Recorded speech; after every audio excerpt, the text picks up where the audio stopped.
Hello students, as you know we are studying our sixth lesson that is life processes. ठीक है, जिसमें हमने life processes के बारे में पढ़ा. अभी हमने जस्ट जो न्यूट्रिशन है उसको कंप्लीट किया है और जो नेक्स्ट हम लाइफ प्रोसेस पढ़ रहे हैं उसका नाम है रेस्पिरेशन. ठीक है, रेस्पिरेशन में क्या होगा, जो हमने न्यूट्रिशन ली है उसकी ब्रेक डाउन होगी. तो हमने अपनी लास्ट वीडियो में रेस्पिरेशन इन प्लांट्स के प्लांट्स में जो है वो रेस्पिरेशन कैसे होती है उसके बारे में पढ़ा था. आज हम पढ़ेंगे रेस्पिरेशन इन ह्यूमंस के ह्यूमन बीइंग्स मतलब हम लोगों में जो है वो रेस्पिरेशन कैसे होती है. ठीक है, तो आप डायग्राम देख सकते हैं, यहाँ पे जो है वो रेस्पिरेटरी सिस्टम जो है वो ड्रॉ किया है. रेस्पिरेटरी सिस्टम में आपको पता है जो रेस्पिरेटरी ऑर्गन्स हैं ह्यूमंस में, जिनको हम क्या कहते हैं, लंग्स, जिनके थ्रू हम जो है वो क्या करते हैं, एयर अंदर लेते हैं, एयर ब्रीद आउट करते हैं. ठीक है, इस तरफ आप देख सकते हैं एक फ्लो चार्ट जो है वो दिया गया है, जो ये बता रहा है कि जो गैस है जब हम इनहेल करेंगे तो वो कौन से पाथवे से जो होके है वो हमारे लंग्स तक जाएगी. ठीक है, तो जो हमारी रेस्पिरेशन इन ह्यूमंस है उसमें एक रेस्पिरेटरी ट्रैक होता है. रेस्पिरेटरी ट्रैक मीन्स पैसेज, जिसके थ्रू गैस जो है वो अंदर जाएगी. ठीक है, तो यहाँ पे आप देख सकते हैं फर्स्ट नंबर पे है हमारे नॉस्ट्रिल. नॉस्ट्रिल मीन्स हमारे नाक के जो छेद हैं, जो होल्स हैं. ठीक है, तो पहले क्या होगा, हम गैस लेंगे.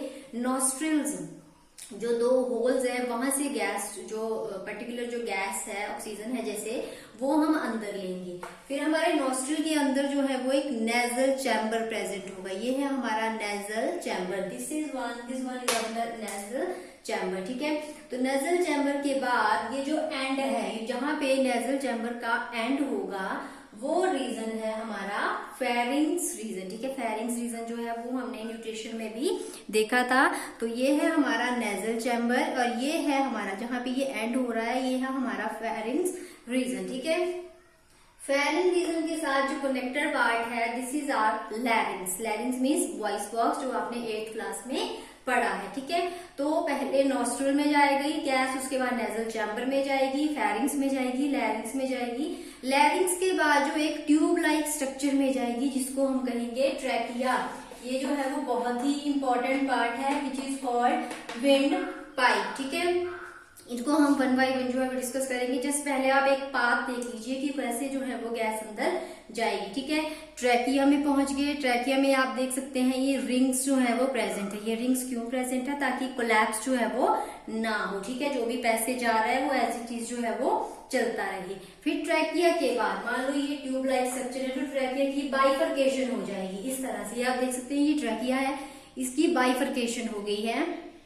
और जब उसके डिवीजन हो जाते हैं तो उसको हम कहते हैं ब्रोंकाई. इस तरह के ये क्या है, ब्रोंकाई. ठीक है, ब्रोंकियाई की फिर से क्या होगी, बाइफरकेशन होगी, ट्राइफरकेशन होगी, फिर से वो डिवाइड हो जाएंगे. उनको हम कहेंगे ब्रोंकियोल्स. ठीक है, ब्रोंकियोल्स. ब्रोंकियोल्स के बाद फिर से इस तरह के जो बैलून लाइक स्ट्रक्चर आप एंड में देख सकते हैं, इनको कहते हैं हम एल्वेलाई. तो ये जो प्रोसेसेस हो रही हैं आगे, ये कहाँ पे हो रही हैं, हमारी लंग्स में. और एल्वेलाई के अंदर जो है फिर गैसेस एक्सचेंज जो है वो हो जाएगी. तो अब हम वन बाय वन जो है वो इनको डिस्कस करते हैं कि क्या क्या हो रहा है इन सभी इसमें हमारे रेस्पिरेटरी ऑर्गन्स में. ठीक है, तो सबसे पहले हम देखते हैं अपने नेजल चैम्बर के बारे में. अब नॉस्ट्रिल तो आप लोगों को पता है, नॉस्ट्रिल है, नॉस्ट्रिल से जो गैस है वो अंदर गई. ठीक है, फिर वो कहाँ पे गई, हमारे नेजल चैम्बर में. ठीक है, तो नेजल चैम्बर में क्या है, 2 नॉस्ट्रिल, जैसे कि पहले बताया 2 नॉस्ट्रिल्स हैं. अब जो हमारे नॉस्ट्रिल्स हैं उसमें क्या प्रेजेंट है, ऑयल ग्लैंड प्रेजेंट है, हेयर्स प्रेजेंट है, जो क्या करते हैं, अगर कोई डस्ट पार्टिकल जो है वो हमारे नोज में चला जाएगा तो उसको वो क्या कर लेंगे, ट्रैप कर लेंगे. जो म्यूकस ग्लैंड है, ऑयल ग्लैंड है, वो उसको ट्रैप कर देंगे और फिर वो बाहर निकाल देंगे. ठीक है, उसके बाद दूसरा मैंने बताया कि हेयर का भी वही है, अगर डस्ट पार्टिकल एंटर कर जाता है तो उसमें वो एंटेंगल्ड हो जाएगा और हमारी बॉडी के अंदर जो है वो नहीं जा पाएगा. ठीक है, और जो हमारी नेजल कैविटी है, मतलब जो हमारा नेजल चैम्बर है, उसमें क्या है, सेप्टा है. अब देखिए जैसे हमारी नाक है, मान लीजिए नाक है. ठीक है, तो इसमें क्या है, अब बीच में आप देख सकते हैं कि यहाँ ये क्या है, डिस्कनेक्टेड है. मतलब इन दोनों के बीच जो है वो एक सेप्टा जो है वो प्रेजेंट है, एक लाइन प्रेजेंट है जो इन दोनों को डिवाइड कर रही है, ठीक है। और मैंने पहले ही बताया था कि जो हमारा जैसे हमारा नेजल चैम्बर है या हमारी जो माउथ कैविटी है उसमें क्या है, एक पैलेट जो है वो प्रेजेंट है हमारी मुंह के ऊपर वाली हिस्से में, ठीक है। हार्ड पैलेट जो है वो प्रेजेंट है, वो क्या कर रहा है, हमारे डाइजेस्टिव सिस्टम और हमारे रेस्पिरेटरी सिस्टम को जो है वो अलग कर रहा है, ठीक है। तो जो हमारा नेजल चैम्बर है it is uneven, it is, अब ये ऐसा नहीं है, ये कैसा है, इस तरह से जो हमारा नेजल चैम्बर है इट इज अनइवन। व्हाई? क्योंकि कई बार हम क्या करते हैं, जैसे हम गर्म हवा जो है वो अंदर ले लेते हैं, ठीक है, वार्म एयर हम अंदर ले रहे हैं, तो कई बार जो एयर होती है वो बहुत ज्यादा गर्म होती है, कई बार वो लंग्स के अंदर जाएगी तो लंग्स को वो डैमेज कर सकती है, या मान लो कोई हार्म जो है वो कॉज करेगी। तो इसीलिए जो हमारा नेजल चैम्बर है इसका जो रास्ता होता है वो अनइवन होता है। क्यों? क्योंकि जब वार्म एयर जो है वो एंटर चलेगी तो उसके एरिया को बढ़ाने के लिए, उसका जो ट्रेवलिंग टाइम है उसको बढ़ाने के लिए जो है वो अनइवन है। अब एयर जो है वो ट्रेवल करेगी तो एंड में जब वो लंग्स तक जाएगी तब वो क्या हो जाएगी, कूल डाउन हो जाएगी और हमारे लंग्स पे जो है वो उसका कोई इफेक्ट नहीं पड़ेगा, ठीक है। तो ये था हमारा नेजल चैम्बर जिसमें 2 नॉस्ट्रिल्स हैं, जिसमें एयर और ऑयल ग्लैंड प्रेजेंट है। सेकेंड थिंग उसमें बताई कि जो 2 नॉस्ट्रिल्स है वो सेप्टम से सेपरेटेड हैं और जो नेजल चैम्बर है वो अनइवन है। क्यों? क्योंकि हम वार्म एयर अंदर लेते हैं तो उसके ट्रैवलिंग टाइम को बढ़ाने के लिए जो है वो नेजल चैम्बर जो है वो अनइवन है, ताकि वार्म एयर जो है वो लंग्स को कोई हार्म जो है वो कॉज नहीं कर सके, ठीक है। ये था हमारा नेजल चैम्बर। अब नेजल नॉस्ट्रिल से जो है वो एयर अंदर आई नेजल चैम्बर तक, नेजल चैम्बर ने ट्रेवल की एयर यहाँ तक आ गई। जो एंड है नेजल चैम्बर का it will open into pharynx, ठीक है।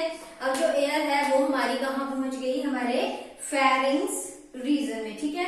जो हमारा फेरिंग रीजन होता है उसमें 2 पाइप्स प्रेजेंट होंगी, 2 पाइप्स आर प्रेजेंट, ठीक है। तो इसमें क्या होगा, जो पीछे वाली पाइप है ऐसे कनेक्टेड होंगी ये दोनों पाइपें, तो ये जो पाइप है हमारी, ये है हमारी फूड पाइप जिसको हम कहते हैं इसोफेगस, ठीक है। और ये जो आगे वाली पाइप है ये है हमारी विंड पाइप, मतलब जिसको हम ट्रैकिया बोल रहे हैं, ठीक है, जो ट्रैकिया तक हमें लेके जाएगी। तो इसमें क्या होगा कि ये दोनों जो है वो कनेक्टेड है। अब जैसे कि आपने देखा होगा जब हम खाना खाते हैं तो हमें क्या बोलते हैं कि आपने जो है वो बात नहीं करनी। क्यों? क्योंकि ये ट्यूब जो है वो एक साथ प्रेजेंट है, फूड पाइप, विंड पाइप। जब हम बात करते हैं तो क्या होता है, जो फूड है जो हम खा रहे हैं वो कई बार बात करते करते जो है वो फूड हमारी जो विंड पाइप है उसमें चला जाता है। अब ये पाइप जो है वो इतनी पतली है कि यहाँ सिर्फ एयर का पैसेज हो सकता है, तो अल्टीमेटली वो ब्लॉक कर देती है पाथवे को और हमें क्या होती है, हमें खांसी आ जाती है या हमें ब्रीदिंग में प्रॉब्लम आने लग जाती है, ठीक है। तो इसीलिए जो है वो खाना खाते समय हमें जो है वो बात नहीं करनी चाहिए। उसके पीछे यही रीजन है कि फेरिंग्स के रीजन में जो है वो 2 पाइप्स जो है वो कनेक्टेड हैं, एक फूड पाइप एक विंड पाइप। तो जो हम खाना खा रहे हैं वो हमारी विंड पाइप में एंटर कर जाता है और उस पाथ को जो है वो ब्लॉक कर देता है, ठीक है। ये था फेरिंग्स। फेरिंग्स की जो ओपनिंग होती है वो होती है इनटू लैरिंग्स। लैरिंग्स के बारे में हम ज्यादा नहीं करेंगे, लैरिंग्स वही है, वॉइस बॉक्स है और इसका काम क्या है, साउंड की प्रोटेक्शन करना, ठीक है। लैरिंग्स के बाद जो एयर है हमारी वो चली जाएगी हमारे ट्रैकियल रीजन में। ट्रैकिया जो है वो जिसको हम क्या कह रहे हैं, विंड पाइप, जिसका मेन काम क्या है कि वो पैसेज करेगा किसकी, एयर की। अब इसमें बता दिया 2 ट्यूब्स हैं, ठीक है, फूड पाइप और हमारी विंड पाइप।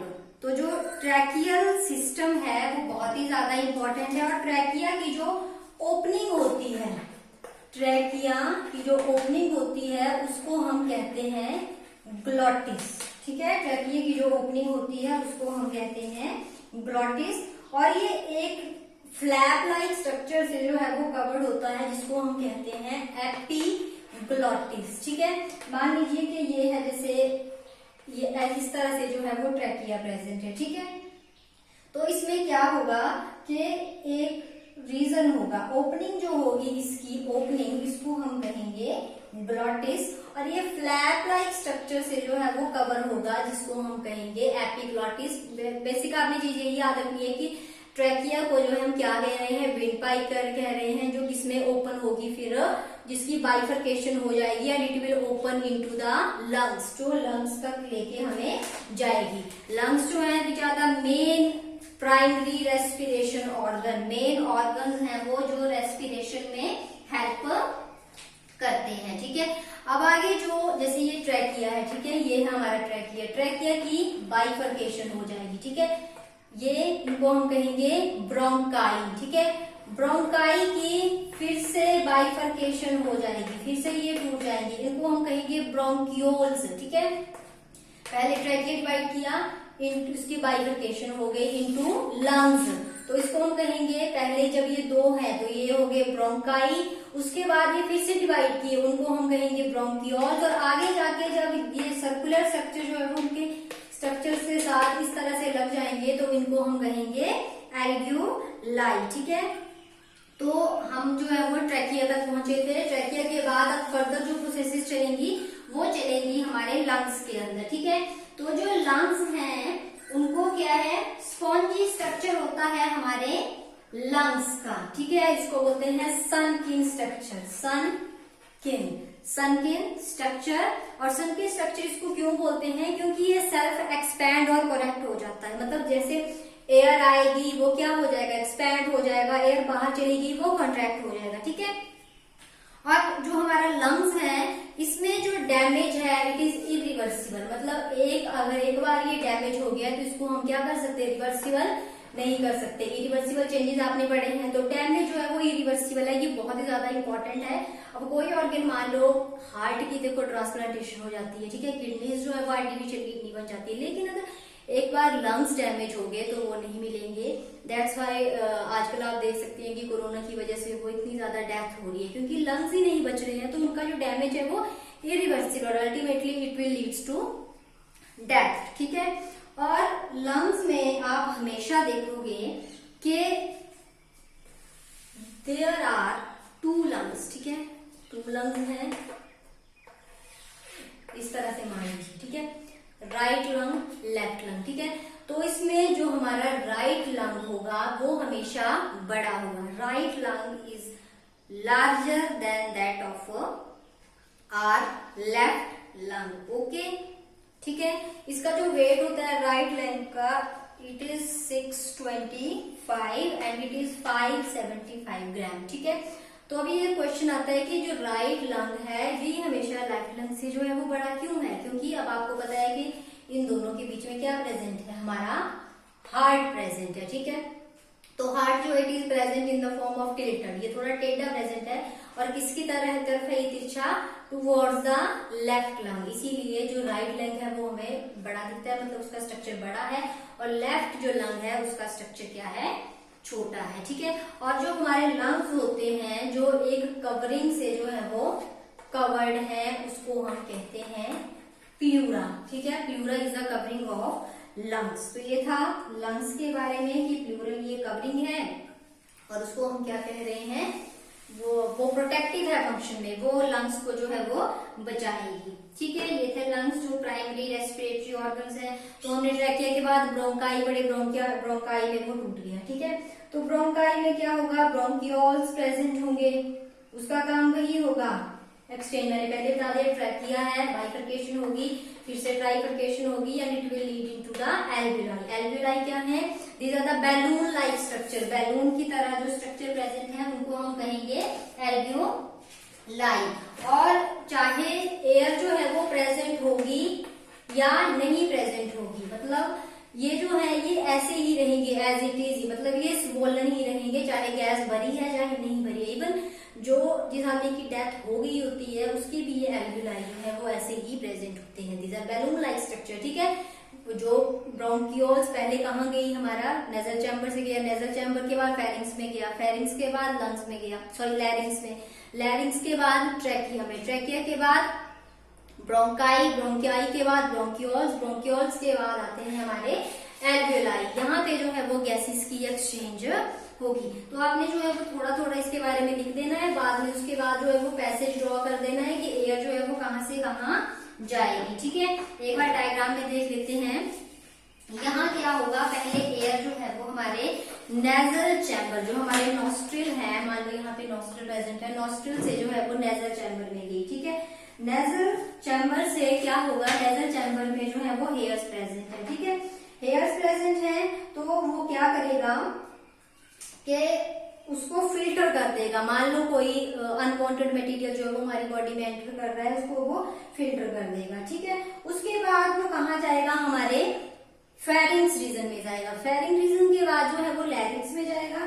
लैरिंग्स के बाद आप देख सकते हैं यहाँ पे रिंग्स ऑफ कार्टिलेज जो है वो प्रेजेंट है। तो वो क्या करेंगे, वो ध्यान रखेंगे कि जो एयर जा रही है वो एज इट इज जो है वो आगे तक चली जाए, वहां पे कोलैप्सिंग जो है वो ना हो, ठीक है। उसके बाद फर्दर जो प्रोसेस चलेगी वो चलेगी लंग्स के अंदर, ठीक है।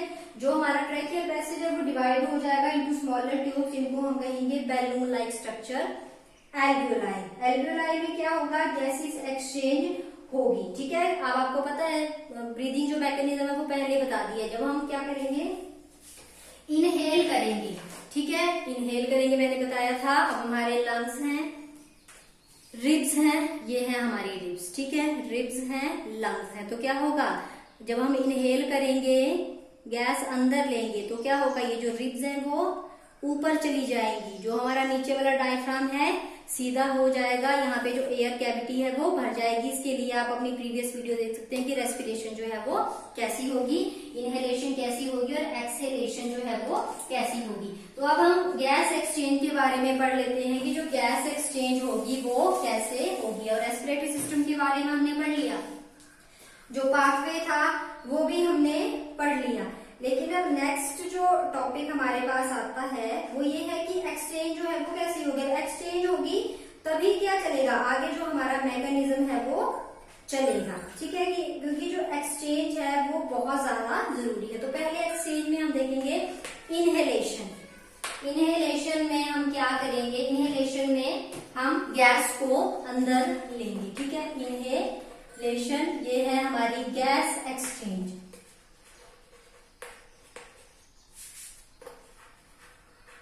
गैस एक्सचेंज, ठीक है। गैस एक्सचेंज में क्या होगी हमारी इनहेलेशन। इनहेलेशन में पहले होगा, जो एयर है वो नॉस्ट्रिल के थ्रू अंदर आएगी and it is filtered by hair and mucus. Air जो है एंटर इनटू द नॉस्ट्रिल, मतलब नॉस्ट्रिल के थ्रू जो है वो अंदर आएगी। ये मैं आपको नोट्स दे दूंगी इसके, ठीक है। एयर जो है वो नॉस्ट्रिल के थ्रू अंदर जाएगी और उसकी क्या हो जाएगी, फिल्ट्रेशन हो जाएगी बाय द फाइन एयर, ठीक है। उसके बाद जो एयर है वो कहाँ जाएगी, trachea, it will enter into the trachea. इसमें आपने पूरा नहीं लिखना है कि वो फेरिंग्स में जाएगी, लैरिंग्स में जाएगी, सीधा एयर की फिल्ट्रेशन हुई वो चली गई हमारे ट्रैकियल रीजन में, ठीक है। ट्रैकियल रीजन में जब चली गई तो जो चेस्ट रीजन है, जो चेस्ट रीजन है वो हमारा क्या हो गया, चेस्ट जो कैविटी थी वो लार्ज हो गई due to the flatten diaphragm and upliftment of ribs. Ribs ऊपर चलेगी, डायफ्राम फ्लैट हो गया, जो चेस्ट कैविटी थी वो हमारी इंक्रीज हो गई। और जैसे ही हमारी जो चेस्ट कैविटी है वो इंक्रीज हुई, air will enter into the lungs. Air जो है वो एंटर होगी लंग्स में और उसने क्या कर दिया, जो हमारे एल्वियोलाई थे उनको फिल कर दिया, ठीक है। पहले क्या हुआ, नॉस्ट्रिल के थ्रू एयर जो है वो एंटर करी, उसके बाद क्या हुआ, फिल्ट्रेशन हो गई वहां पे फाइन एयर्स के थ्रू।